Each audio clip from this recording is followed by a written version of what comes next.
What is going on, everyone? Welcome to the Slaw Sports Show. As always, I'm your host, Cole Noble, aka Slaw. Happy Friday. We're back for another live stream here, back at 9 o'clock. Doing a little bit earlier the last 2 weeks. Actually, last week, if you remember, we had the issues with the stream. End up going live on Sunday with Gray Oz breaking down our NBA Finals predictions. A Suns superfan with a Bucks superfan and myself. So if you missed that, check that out as well. We had some great takes, and so far it's playing out exactly how we both expected it to throughout the first two games. Game 3 on Sunday night back in Milwaukee. Not back in Milwaukee, finally in Milwaukee for the NBA Finals. So if you didn't check that out, go back and check that out from what we did on Sunday. But yeah, we're here at 9 o'clock, top of the hour. Ready to get started with another episode of the Slaw Sports Show. So thank you all for tuning in. And as always, the Slaw Sports Show is posted. Every episode we do on Fridays is posted on our podcast at the Slaw Sports Show. It'll be posted tomorrow morning. So if you have to miss out on any part of today's episode, have to leave early, or end up checking in late, it will be posted tomorrow on the podcast, Apple Podcasts, Google Podcasts, Spotify, anywhere you get a podcast, you'll find us. Just search up the Slaw Sports Show. So again, let's real quick before we get into what we want to talk about today, which we'll keep a secret until we get to it, which isn't a big secret. But first and foremost, I do want to do some house cleaning, keeping up with some stuff of what's going on in sports. Flashback all the way to Tuesday, we had the match, which I previewed a little bit on Sunday with Gray Ost. And this bad man up here, Aaron Rodgers and Bryson DeChambeau, took down Tom Brady and Phil Mickelson to win the fourth, edition of the match. So they won that one. Aaron Rodgers dodged a lot of questions about the Green Bay Packers and whether or not he's coming back for training camp. Really kept that down on the low. But I'm expecting that hopefully he's back. We have the countdown 18 days until training camp for the Green Bay Packers when veterans are supposed to arrive. So that's my countdown right now, 18 days for Aaron Rodgers to hopefully return at the earliest as our quarterback, as the quarterback of the Green Bay Packers. That's what I'm hoping on as a Packers fan and as a sports fan. Hope to see Rodgers back in the green and gold in 18 days for training camp. So the match that happened, that came and went, had a great, a lot of fun. Putting some tweets out, and just had a lot of fun that night with that going on. And then the NBA Finals kicked off on Tuesday night as well with Game 1. And Game 1 of the Finals, the Milwaukee Bucks lost and, the Phoenix Suns won. 118 to 105 was Game 1. Really, the first two games of the series, Game 2 was on Thursday night, where the Suns won 118 to 105. So Suns go 118 and 118, keep it consistent with their offense, and hold the Bucks to 105 and 108 respectfully in the first two games of the finals of the series. And really, the only thing I really have to say is exactly what I said on Sunday when I previewed the finals with Gray Oss. The Milwaukee Bucks offensively right now, they're not doing things that I hope they would. They're running a lot of their offense through Giannis Antetokounmpo. I didn't expect him to be healthy enough to play the first two games that I talked about Sunday, but he ended up suiting up on Tuesday, played upwards of 30 minutes, played over 35 minutes last night as well. So looks like he's healthy and he's ready to go for a whole series. And unfortunately, that meant he is running the offense, taking the ball down the court, and it's been pretty much hack Giannis all day long in the first two games. So I just want to leave it at that. I want Chris Middleton to take the ball down the court. I've been all over it on Twitter last night during the game, and especially during Game 1 as well. But Phoenix Suns are playing a great series thus far, and looking like that it might continue on Sunday going into Milwaukee unless things change on Milwaukee's front going into Game 3. So that's the really house cleaning stuff. It's still middle of the offseason in the NFL. We're still in that dead period leading up to training camp. Got a few more days, actually, another week or two until we finally start getting back into the thick of things with the NFL. We will be doing our award predictions. That's not going to be today. I hinted at it last week. We didn't get around to it, but that will be to come. I have them, written down over here, my award predictions for the NFL season. So we will get to that at a future date for a future episode, so don't worry. And of course, you should expect also on Wednesday another top 5 NFL episode to come out. This coming week as well. Last week we did top 5 teams I think will blow up their rosters and blow it up after this season. I had a lot of fun with that one, so I think thank you to everyone who checked that out and showed it some love during the week. And again, that premiered last Wednesday, and we will have another one premiering this Wednesday in the middle of the week. Not live, not a live stream, just an actual video. So make sure to be on the lookout for that as well. But nevertheless, we will get to all that stuff here in the future on the Slaw Sports Show. But for today, it might end up being a shorter episode, but I am excited and pumped up for this weekend. And I'm not excited about the Home Run Derby. While I do hope Shohei Ohtani goes off in the Home Run Derby, I believe he's in it. That's how much I'm keeping up with baseball. But Ohtani, I just know, has been going off. The All-Star Game's coming up, but Home Run Derby's this weekend, so check that out. Game 3 in the finals is on Sunday, but tomorrow night is prime time sports television. And if you haven't bought the fight, do so now, or find some way to get it. Because tomorrow night, the trilogy comes to a close and ends in the Octagon with Conor McGregor and Dustin Poirier headlining UFC 264 tomorrow night. The main card begins at 10 p.m. Eastern Time. I will be here, checking out the entire fight as soon as I can. Get back over, to my house and get, my butt down in the seat, butt on the couch, and just anticipating a night worth of great fights that is going to be tomorrow in UFC 264. So pretty much the entire episode, from here on out, and we're going to take it as far as we can. Hopefully we get it to the hour at 10 o'clock, and we can say our goodbyes and give it a good weekend for sports watching. But tonight, and as of for today, for this episode of the Slaw Sports Show, we're going to be doing a full episode, Slaw's main card picks.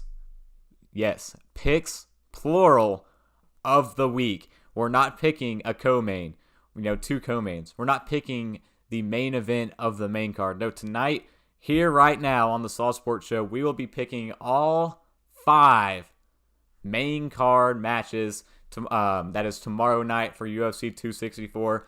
And we're going to start with Sean O'Malley against Chris Mutino. That is the first fight, on the main card for UFC 264. And then we'll go down the list. Irene Aldana against Yana Kunitska. And then Tai Tuivasa against Greg Hardy, a former NFL player. Gilbert Burns against Wonder Boy Stephen Thompson. And it all, of course, ends with the trilogy concluding with Conor McGregor and Dustin Poirier. So 5 great fights I'm excited for tomorrow night on this main card. I've dug into each one of them, individually. You guys all know the drill. We're going to talk about tail of the tapes on both sides. What makes these fighters great? What's going to make this fight great? Some key stats to, keep in mind if they're there. Some key, what's happening in terms of their career, what's happened in their last couple of fights. What should we be expecting for UFC 264 tomorrow night during the main card? And ultimately, for all 5 fights, we'll be picking the winner for the Slaw's main card picks, plural, of the week.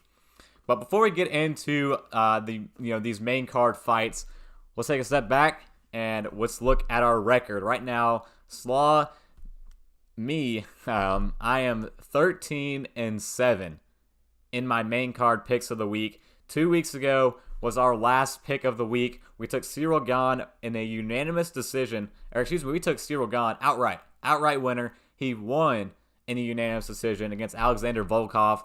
So Cyril Gane now, I believe, has a date upcoming later this year with the Black Beast, Derek Lewis, who, of course, is my favorite UFC fighter, for those of you that don't know. So I'm excited about that one later in the year. I believe it's, August or September. I got to check it. But they're doing an interim heavyweight title fight. Francis Ngannou said that he won't be ready to compete against Derek Lewis after John Jones said he's not fighting for the remainder of the year or at all this year.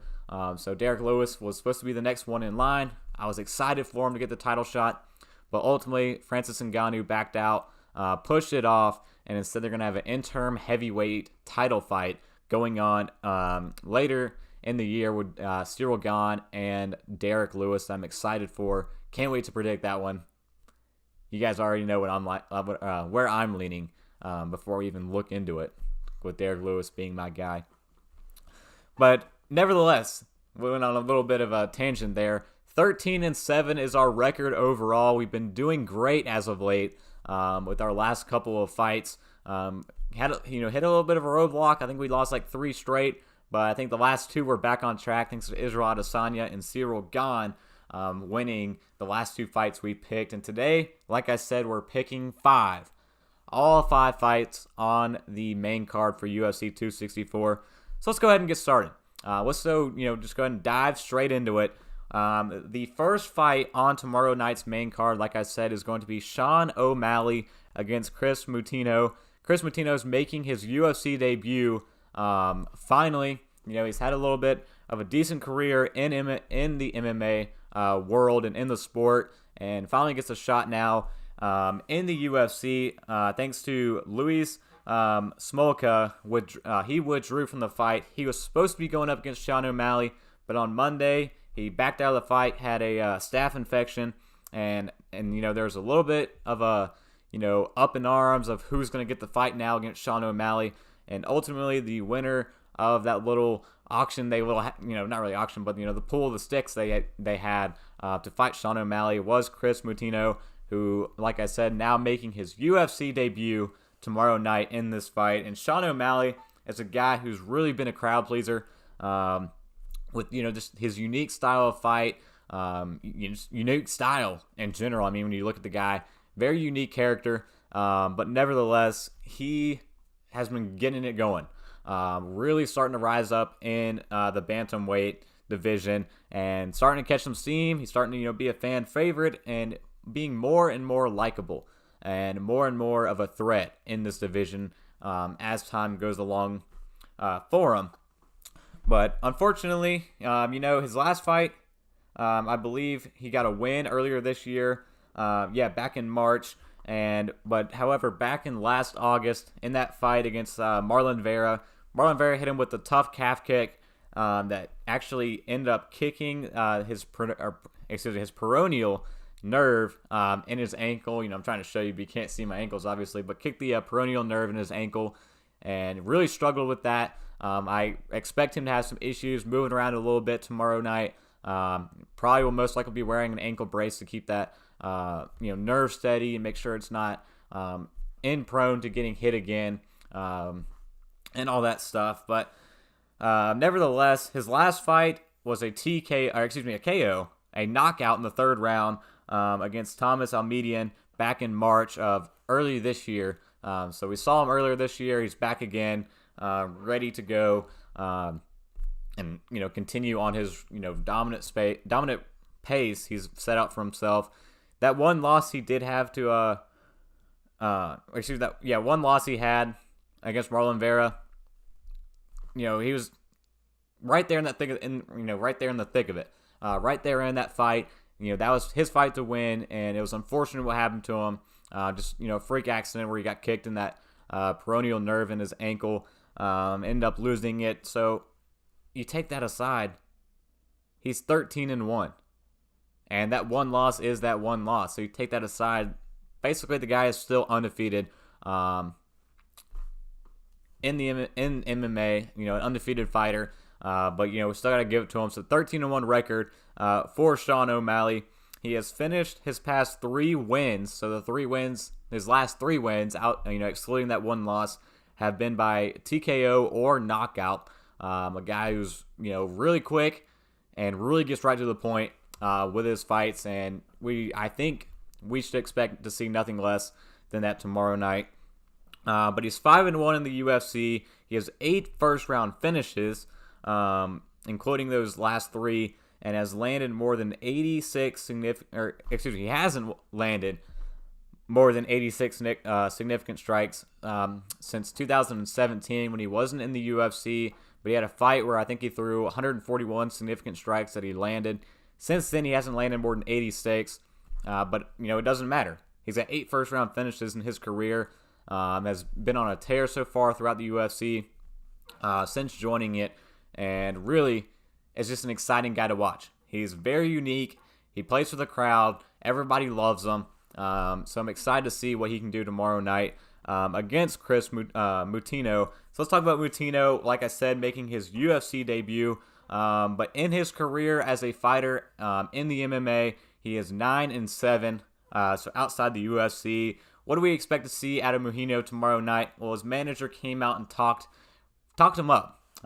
He said that this guy's a solid striker who's got a solid wrestling base, and he's going to be a very friend-friendly style of a fighter. So the same thing we have in Sean O'Malley. 2 guys who are crowd pleasers pretty much, and the crowd loves their fighting style.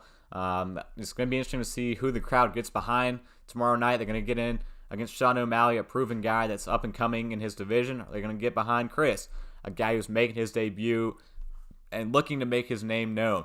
That got thrown into the fight earlier this week and now has a chance to do something with it and prove it to himself and prove it to the UFC that he belongs here and start building his name up in this division as well, which obviously will take some time.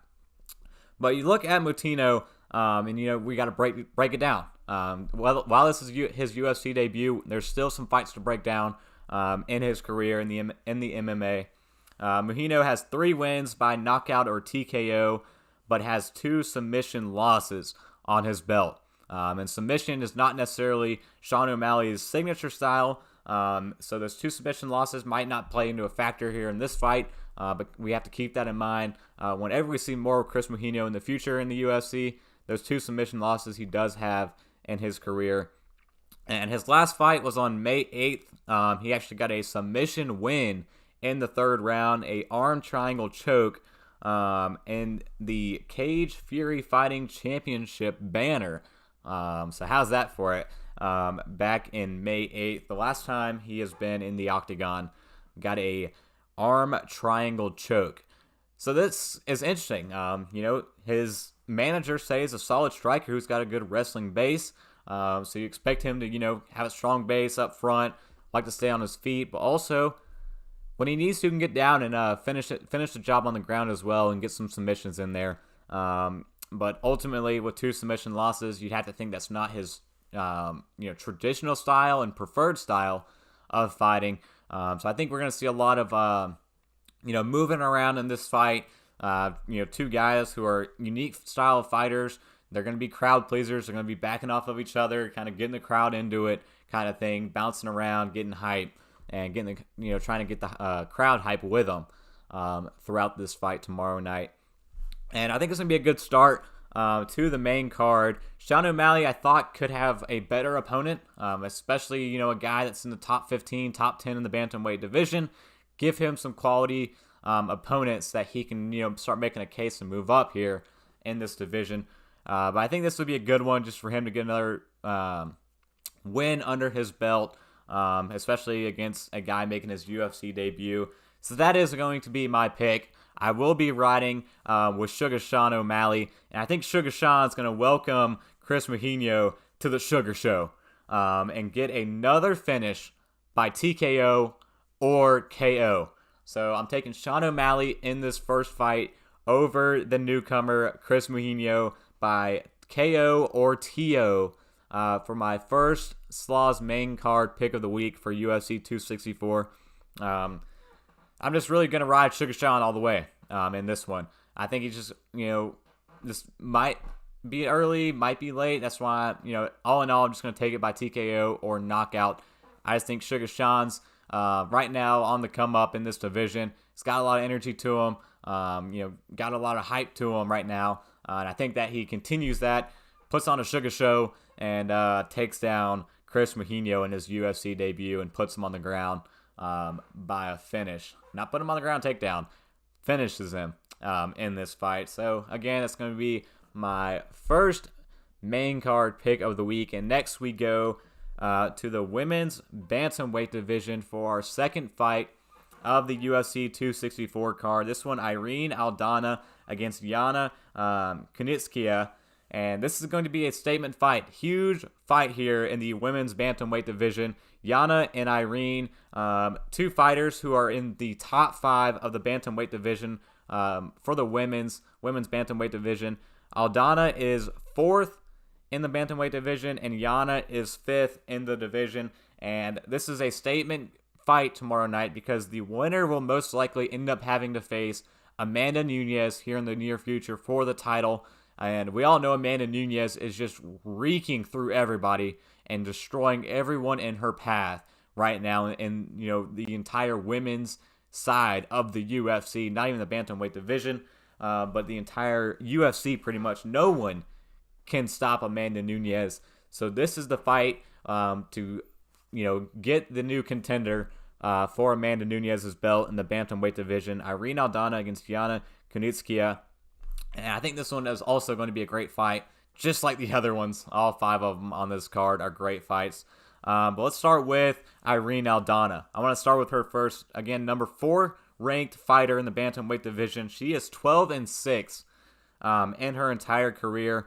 And let's just talk about style of fighting, significant stats, the whole 9 yards that we usually discuss with our fighters that we talk about. So Irene Aldana, her style of fighting, the way she operates in the octagon, and traditionally her style in fights, she focuses on punching and staying on her feet. She does not like to get down. She likes keeping the control of the pace on her feet, standing up, and has a mondo left hook. And look back to what she did in 2019. In that fight she had in 2019, huge knockout with that left hook. And right now Aldana is hungry and ready to prove herself in this division and prove that she is the number 1 contender for Amanda Nunes. So I'm just going to say it right now. Watch out for that huge left hook by Irene Aldana. Don't know what she'll do with it, but that thing's definitely going to get thrown multiple times in that fight. And like I said, she is going to try to keep her game on the, standing up on the ground, or standing up, not on the ground, and focused on punching and staying on her feet. It's going to be her style of what she's wanting to do.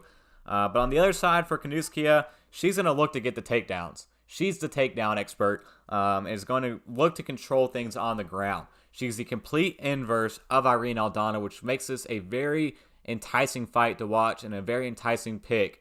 Or fight to pick. 2 very different fighters. One that wants to stay up and throw punches. One that wants to get the takedowns and just control the ground and be the dominant fighter in this fight. And that's just the tail of the tape. That is the highlight of what to watch out for in this one. Irene Aldana, she's gonna look to stay on her feet and throw that big left hook and look to get a knockout. In fact, she had won her first 7 fights by finish in the UFC, 2 by submission and 5 by knockout. And I said in 2019 that knockout with the left hook put him into the dirt. But her last fight, she had a unanimous decision loss. Again, talking about Irene Aldana. She lost by unanimous decision to Holly Holm back in October of 2020. So last October. Been a while since she's been in the octagon. Been a while since she's been in a fight. So looking to see if she gets right back on track and bounces back from that loss. And she's, that loss against Holly Holm ultimately just, got outscored in that fight. So that's going to, give her more of a boost and more of a build-up to go forward and be hungry in this one and go for a win to get right back into the conversation here in this division and give her a title shot now against Amanda Nunes. So this is a big deal for Irene Aldana to get right and get back here in this division. But for Yana Kunitskaya, on the other hand, right now her last fight, she had a win as well back in February 20th of 2021, earlier this year. She, that was her last fight, and I talked about how she likes to get the takedowns, likes to have control in her fights. In that last fight, early back in February, she outstriked her opponent 47-7 while in top control on the mat, and just completely dominated that. And that showed why she got the win there back in February. She's won 7 of her fights by TKO or KO. And you look back to the fight she also had, not the last one back in February, but her previous one before that was in August of 2020. Same thing in that fight. She held control on the ground for 13 of the 15 minutes of that fight. Pure domination again in her last 2 fights by Yana Kunitskaya. So with the way these two women fight, two very stick to their styles type of fighters. Yana's going to do what she wants to do, get her on the ground and control and be the dominant force. But on the other side, Irene Aldana is going to look to stay on her feet and throw in that left hook and hope to get a knockout at some point. Another thing to mention, I talked about key stats. This one is key for this matchup tomorrow night. Irene Aldana has an 84% takedown defense, which is a great takedown defense percentage to have on your side. So against a fighter like Kunitskaya, who's going to want to put her on the ground and want to get the takedowns, it might be a little bit tougher than she's had to do in her past against Irene Aldana tomorrow. So this one is ultimately going to come down to who's going to budge. Who's going to end up buckling on their feet, or who's going to end up getting the takedown and be the dominant presence in this fight tomorrow night. When I end up picking this fight, and this one really was a tough one to pick in my opinion, probably the toughest one out of the entire card to pick. But ultimately, I think Irene Aldana somehow gets it done. Whether she knocks her out, TKO, or ends up, just grinding it through by decision, I think she's going to avoid the takedowns and ultimately just wear this thing out. And even if that left hook doesn't hit, she's going to get enough quality punches in and stay on her feet long enough to where Kunitskaya can't get the points and can't get, the control time on the ground and can't get the takedowns on her side, where even if this thing goes to a decision, I think Irene Aldana still wins this fight tomorrow night. So I'm taking Irene Aldana over Yana Kunitskaya by any way. Outright winner, Irene Aldana, for my second Slaw's main card pick'em of the week. So outright winner and a knockout so far is what we have for our 2 picks of this main card. And I think Aldana and Kunitskaya might be one of the best fights. Obviously not the best because we know who's the main event of this main card. But this one I think will be a bit of a surprise with how this one ends up playing out. It can go any way, and could go all the way to the end. So I'm excited about this one, especially when you talk about it's in line for a potential title fight. Puts a lot more added pressure on both fighters to get something done in this one. So again, give me Irene Aldana, outright winner over Yana Kunitskaya. So now let's move into the third fight on the main card. It's a heavyweight men's bout against Tai Tuivasa against Greg Hardy, the former NFL player, spent time with the Carolina Panthers, spent time with the Dallas Cowboys, now spending time in the UFC, throwing some punches. And we're going to pull something up here because this fight is very interesting to talk about because the way this thing got set up to begin with. Greg Hardy's been trying to make his presence known in the UFC, working on this experiment coming in from the NFL, and wants to make a name for himself. Who wouldn't? Coming in and already late, in terms of his age, but he's still wanting to prove he could be a guy and can prove that he can make a little bit of noise here in the heavyweight division. So what does Greg Hardy do? We'll pull it up from his Instagram here. Greg Hardy called out Tuivasa on Instagram, posted this picture of the two of them side by side, a little bit of a nice Photoshop here, but Greg Hardy says, at Bam Bam Tuivasa, let's bang, my guy. Who wants to see a real fight? Bleep load of bombs and broken faces. Is it just me? It's not just you, Greg Hardy. This fight is on. Tuivasa agreed to it, and he's ready to go. And in quotes, Tuivasa said, I'm coming forward. He's not backing down from the challenge. He's ready to take on Greg Hardy, the former NFL player. And from what I've read, Tuivasa, and from what I've heard, Tuivasa plans to fight pedal to the metal against Greg Hardy. And I am definitely excited. I'm excited about all these. I'll keep saying it time and time again. But having this type of atmosphere going into a fight where one fighter's calling the other one out on social media and the other one taking that on and said, "I'm coming for you, buddy." This is going to be a great one to come to watch, especially when you keep in mind that Tuivasa is a knockout artist and is outright saying, "I'm coming forward and I'm coming pedal to the metal." No holds barred in this fight. This is going to be a great one with Tuivasa and Greg Hardy. Tuivasa also came out and said, I just said he's a knockout artist. He also said he's not scared to take him down. He knows that's where Greg Hardy is weak at. He's still trying to get things going in the UFC and as a fighter. So he still hasn't figured out that style and that part of the game. So Tuivasa could use that to his advantage. It wouldn't surprise me if he tries to get a couple of takedowns in. Just tries it. Throws in a cheeky takedown at some point in this fight. And tries to, just throw Greg Hardy out of his comfort zone. But the tail of the tape of this one, with Tuivasa, 12-3 in his career. His career record, 12-3. He won 2 of his 3 first fights by knockout. Then, however, lost 3 straight fights. Really looked like he was going to be an early exit out of the UFC once he joined with those 3 straight fights.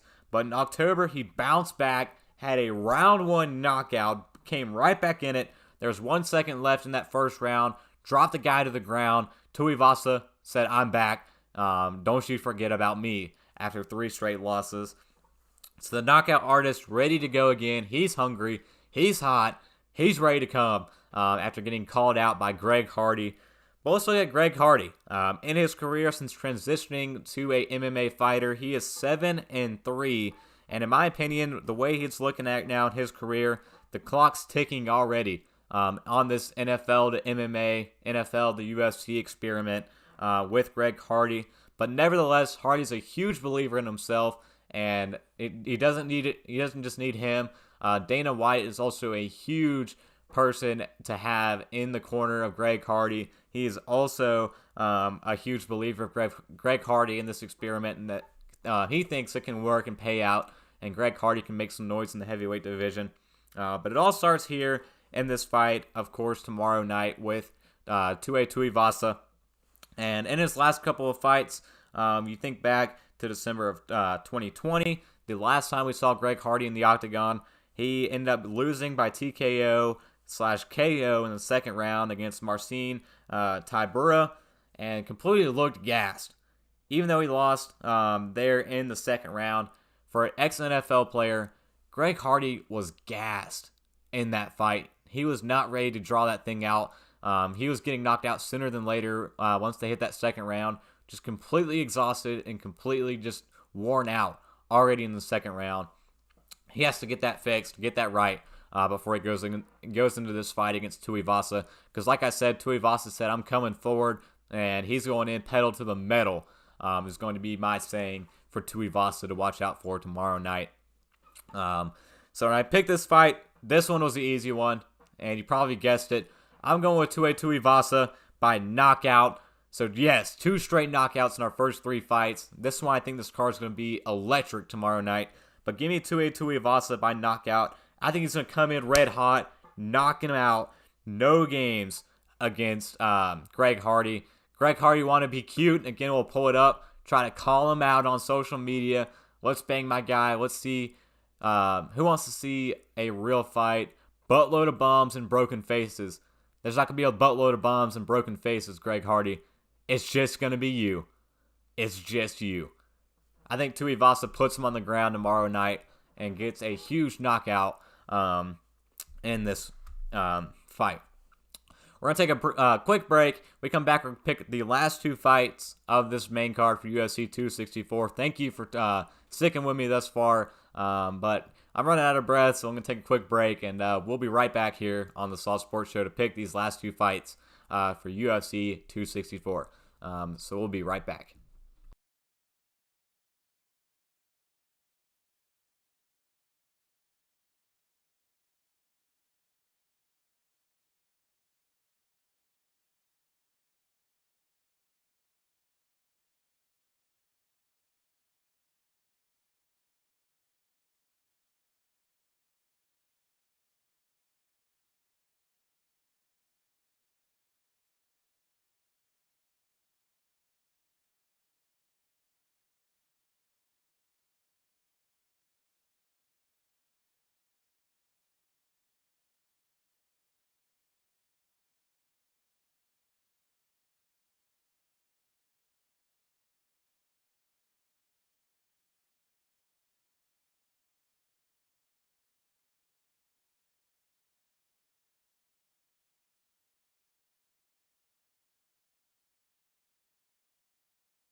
All right, so we're back here on the Saw Sports Show to pick the last two remaining fights for UFC 264, the last two fights on the main card. So we talked about Sean O'Malley against Chris Mutanino.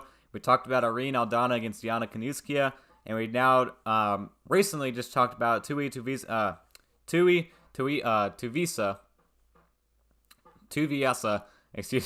against Greg Hardy. Now next up, we have Gilbert Burns against Stephen Thompson, also known as the Wonder Boy. So let's get right into this fight as well, tail the tape on both sides, and give our Slav's main card pick of the week for this one as well. So let's start off with Gilbert Burns. I don't want to start off with Wonder Boy quite yet. We'll get to him. But first, let's talk about Gilbert Burns, because right now in his career, the way he's trending right now, he's starting to put it together. I really believe he's really starting to learn how to mix up his, mix up his strengths, mix up his different abilities, and become a more complete fighter in his career. And I'm excited for him to finally be doing so. But you look at his career as a whole, 19-4 is his current career record. And what do I mean by learning how to mix things up? Well, first and foremost, what we've seen from Gilbert Burns and what we've always seen is he's a huge grappler guy. Grappling is his specialty, especially taking in the takedowns as well, which come with the grappling. But not even just takedowns.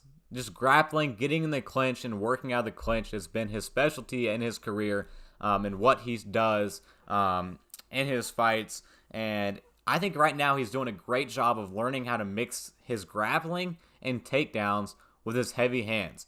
Because he definitely has some heavy hands, and he's learning how to put all this together to make himself more of a complete fighter as he goes along in his fights.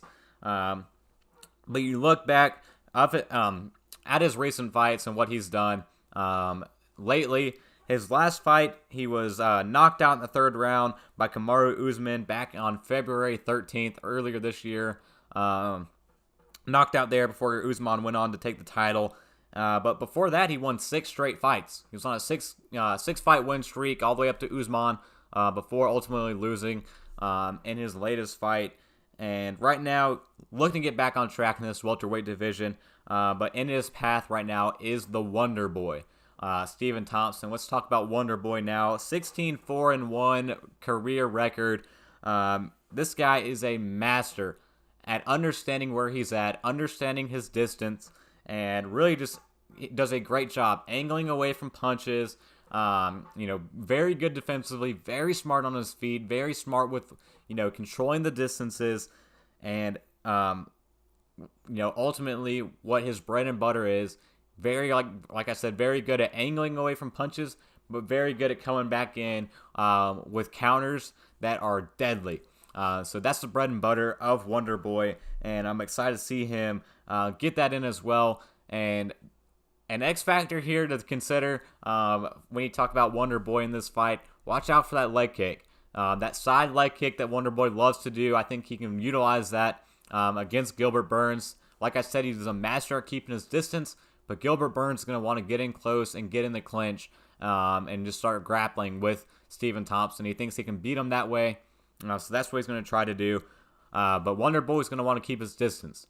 Easy way to do so is getting a good rib shot in with that side kick, or just straight up hitting him in the side, rib especially. Getting that rib shot with the leg kick is going to keep Gilbert Burns away from him and keep him off of him and not make him want to come in close in this fight. So that's what I think is going to happen. Gilbert Burns is going to want to come in and get the grapples. Stephen Thompson is going to want to keep him back and at bay with what he's trying to do. But the one thing I will keep in mind here in this fight, lately, Wonder Boy has not been threatened by takedowns. His last couple of fights, he hasn't been tested by the takedowns at all, really. And right now, it's going to end up coming to whether or not he's going to be able to defend him if Gilbert Burns tries to do so. If Gilbert Burns gets in and gets in that clinch and goes for the takedown, how will Stephen Thompson react in this? What will he do against the takedown attempts? And will he be able to successfully defend them is what I'm going to be keeping in mind. But at the same time, really right now, when Stephen Thompson, Wonder Boy, when he's on his game, I think he's unstoppable. in this welterweight division. When he's doing what he needs to do, no one can really beat him as of right now from what we've seen throughout his career. His last fight was a round 5 decision back in December of 2020, and hasn't been in the octagon in a few months. We talk about back in December. It's been 7-8 months almost since we've seen him blast in the octagon. But in this fight, Stephen Thompson's going to look to be on his game, look to control his distance like he's a master at, angle out of some punches and throw his counters, and that leg kick especially, side leg kick to watch out for. And on the other side, Gilbert Burns will need to force this fight into the clinch, get in close, force his way in there against Stephen Thompson, get in the clinch and start going for some takedowns, take this thing down to the mat where Wonder Boy is not as experienced as of late, and could opt to throw him off his game if he takes him down on the ground. So when I picked this fight, I think Wonder Boy pulls through. I'm not going to bet against Wonder Boy out of my better judgment with some of my friends being huge Wonder Boy fans, especially Will Lindsley. Shout out to him. But I'm going to take your guy. I'm siding with you no matter what I was thinking. I'm going to side with Wonder Boy and agree that I think he's going to pull through. I'm going to take Wonder Boy as the outright winner against Gilbert Burns tomorrow night in this fight. The last one before our main event.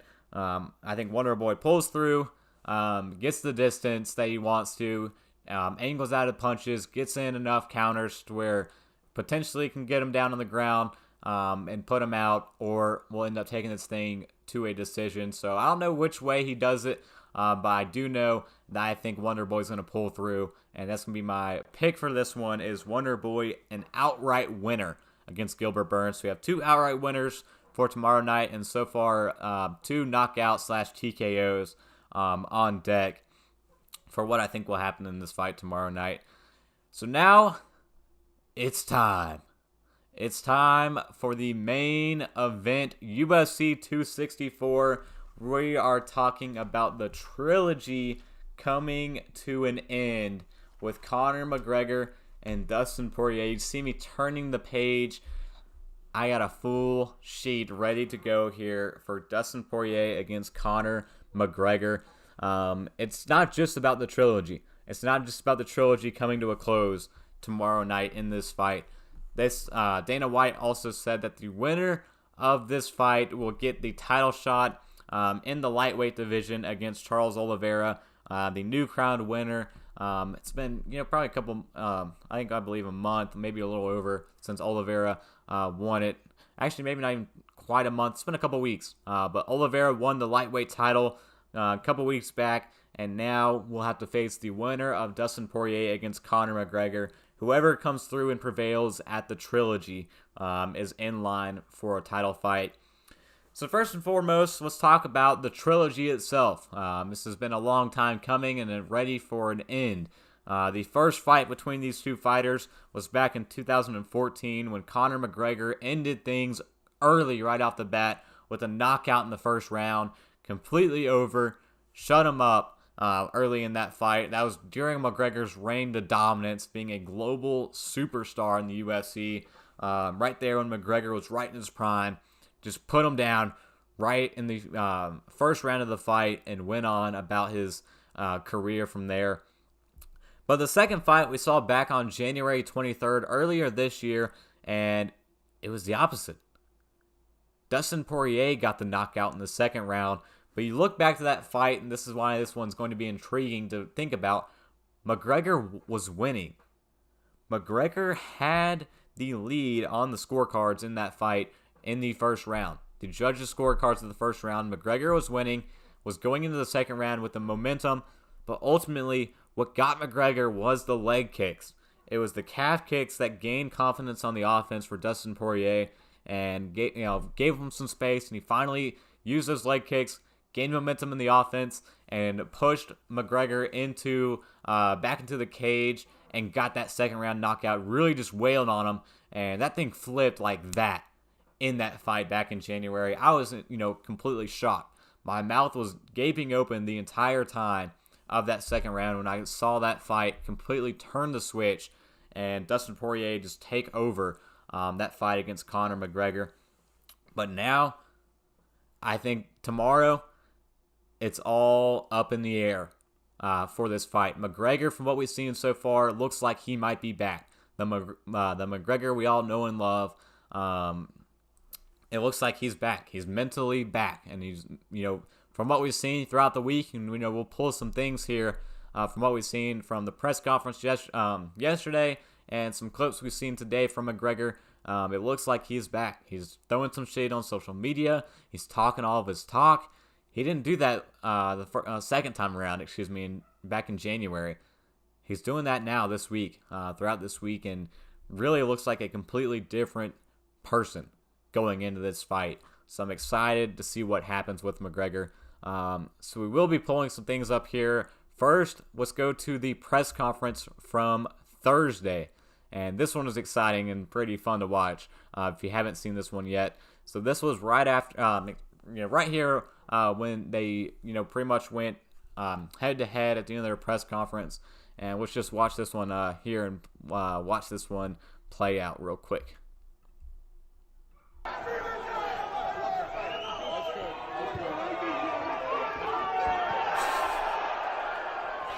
So there we see it there at the end of the press conference. A leg kick attempt almost at Dustin Poirier by Conor McGregor. Trying to throw in a sneaky leg there to get him full suit. Look at that man. Bad and ready to go. That is the Conor McGregor we all remember during his prime that we haven't seen for a couple years now.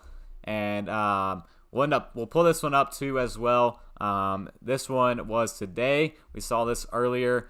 Conor McGregor talking to Dustin Poirier with Dana White there right in front of him with the microphone. Here we go. Pull this one up as well.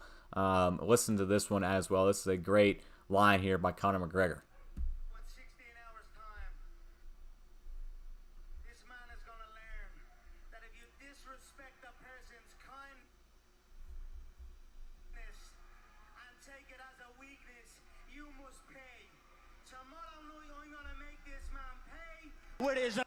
Excuse me here. While you play that back, apologize, son. Play this back here. 16 hours time, this man is gonna learn that if you disrespect a person's kindness and take it as a weakness, you must pay. Tomorrow night, I'm gonna make this man pay with his life, and I mean it. You're dead in that octagon tomorrow night. Conor McGregor, ladies and gentlemen. That is the Conor McGregor we all know. Make him pay with his life tomorrow night. Ready for it. Sounds like Conor McGregor's back. Looks like Conor McGregor's back. He's got the confidence and the swagger going for him here, and he's ready to go in this fight. So I'm excited to see what ends up happening. He said he's going to kill him. He said he will kill him in the octagon.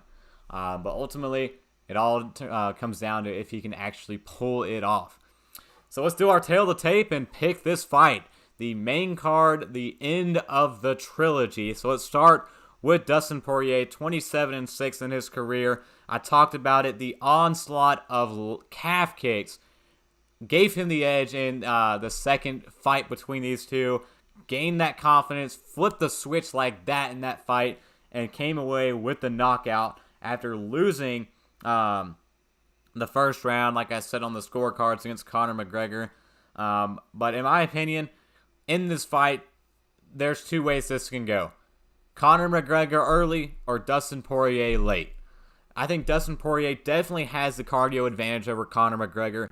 Definitely gets better as we've seen in his career as fights go on. If this thing gets in the fourth or fifth round, I think Dustin Poirier takes it in this fight.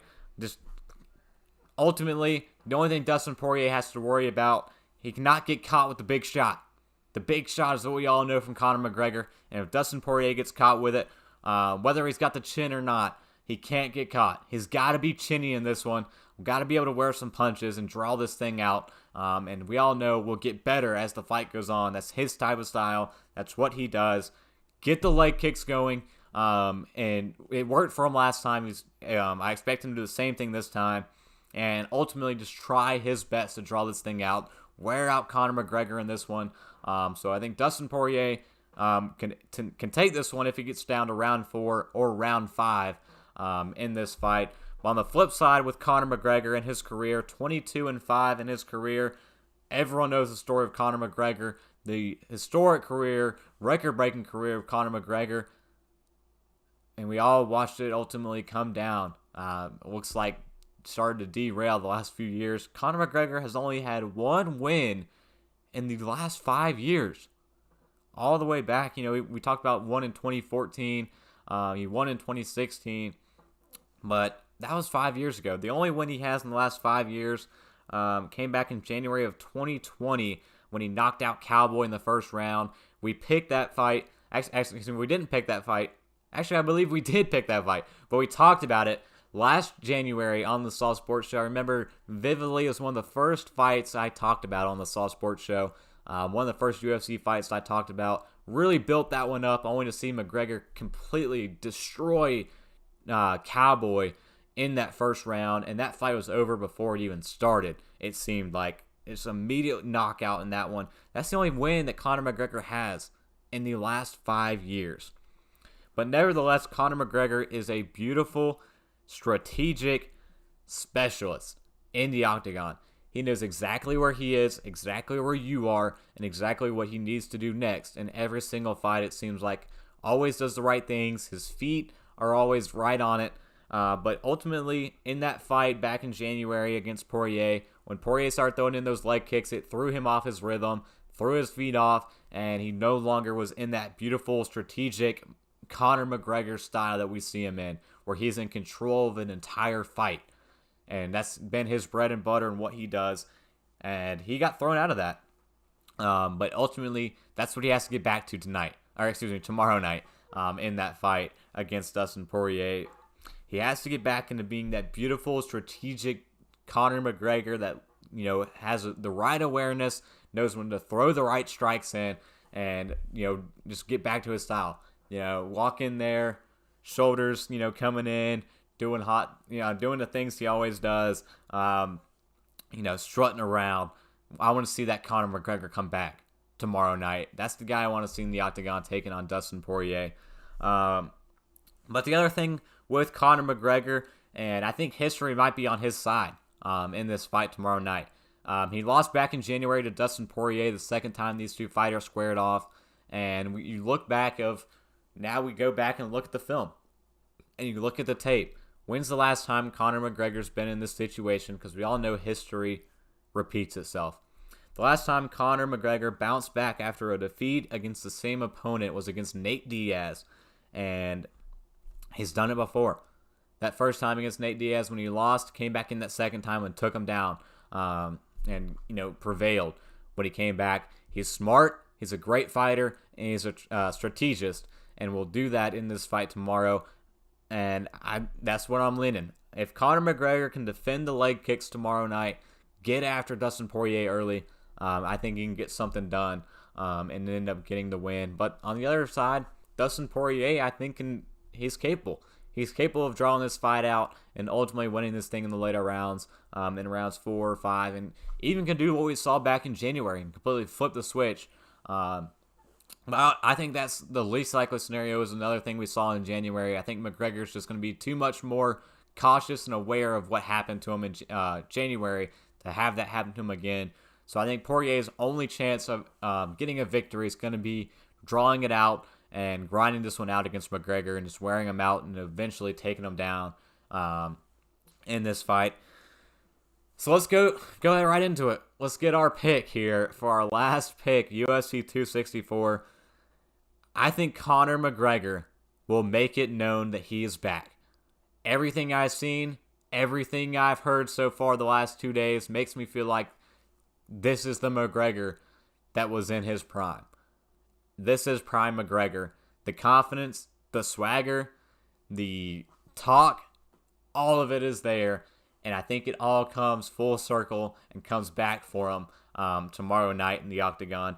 So I think Conor McGregor is going to feed off this crowd tomorrow night in Vegas and make it known he's back. And I'm going to go with a Conor McGregor early knockout. I want McGregor by knockout tomorrow night is going to be my final Slaws main card pick of the week for UFC 264. So that's all we have for this episode of the Slaw Sports Show and this live stream. Thank you for all those who joined. If you missed any part of this, it's going to be on the podcast. It'll be up tomorrow. So keep it on the lookout and check that out if you missed any part of it. We'll run back through it here real quick. All we talked about today was UFC 264. Picked all 5 fights on the main card. We're taking Sean O'Malley by knockout or TKO. Welcome to the Sugar Show, Chris Mourinho. Welcome to the UFC. Starting off your career, getting knocked out or TKO'd by Sean O'Malley for our first one. Second one, women's bantamweight bout, Irene Aldana against Yana Kunitskaya. Give me Aldana, I said, by outright. I don't know how Irene Aldana gets it done, so outright winner, Irene Aldana is my second pick of the week. Could be knockout, could be TKO, could be sub, could be decision, split or unanimous. Anyway, she does it.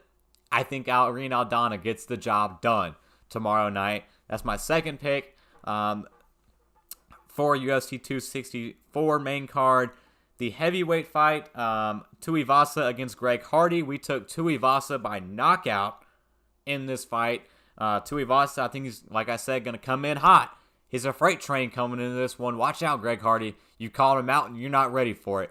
So Tuivasa by knockout is my third pick of the week.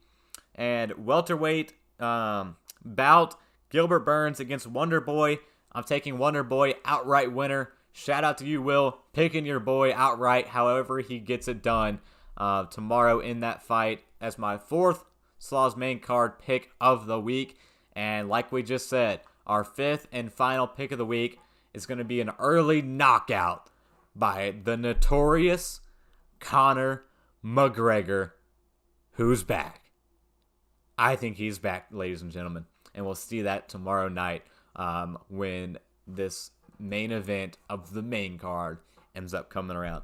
So those are my 5 Slaws main card picks of the week. Again, a 13-7 record. I'm expecting we go up to 18-7 after tomorrow night. So thank you all for joining. Thank you all for stopping by. It's going to be a great weekend of sports. For baseball fans, you have the Home Run Derby to check out. Basketball fans, we have a NBA Finals Game 3 matchup. My Milwaukee Bucks at home against the Phoenix Suns, down right now 2-0, the most dangerous lead in sports. Remember that. I'm siding with you, Milwaukee Bucks. Get back on track on Sunday. And again, UFC 264 tomorrow night.